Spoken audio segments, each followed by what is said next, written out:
What's going on, guys? I'm Corey. And I'm Keisha. And we are His and Herbs. And we're just some small time, soon to be big time gardeners, just trying to grow some things in the high desert of Southern California. That's right. And today what we wanted to talk to you guys about is 2 ways that we have been killing our garden. And I'm pretty sure some of you guys out here have been doing the exact same things.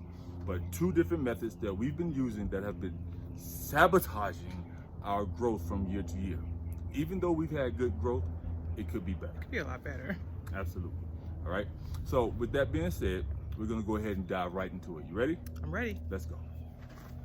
All right, guys. So the #1 way we are killing our gardens is we are disturbing the wonderful, beautiful microbial life that is up underneath the soil, guys. The fix to that is an easy one. You don't have to buy anything. All you have to do is stop digging that soil, stop tilling that soil, and instead add some more composted organic matter right on top. Just like us, they are creatures of habit, and once you start messing with their environment, they will leave. Just like nematodes. I learned that from a very smart guy. That was the #1 way we are killing our garden, and guys, it's an easy fix. Just stop tilling and go ahead and start adding more organic matter, and we will fix our problem for free 99. All right, guys, and the second way that we are constantly killing our garden is by using municipal water or tap water to constantly water. So they have to make this water available to us to drink. And one ways that they treat that is by adding chlorine and chloramine to the water.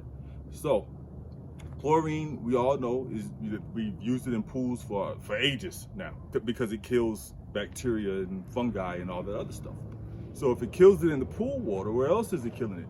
It's in your garden as well, right? So you want to make sure that you get a filter to filter out some of that chlorine and that chloramine, so that by the time you get to water your garden, you've reduced 80 to 90% of that chlorine out of that water, and it's killing less of your microbial organisms that's in your soil. Right. Okay? All right, guys. So that's it. Those are 2 different ways that we've been constantly killing our garden season after season.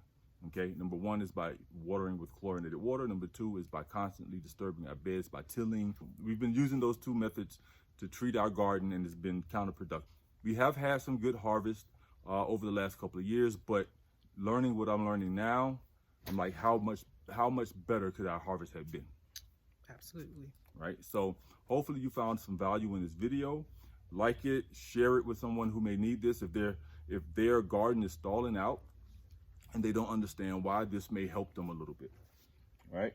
And you guys know what to do, right? Like, comment, subscribe, all that good stuff if you haven't already. And we appreciate you guys for watching. We'll see y'all in the next video. See you in the next one, guys.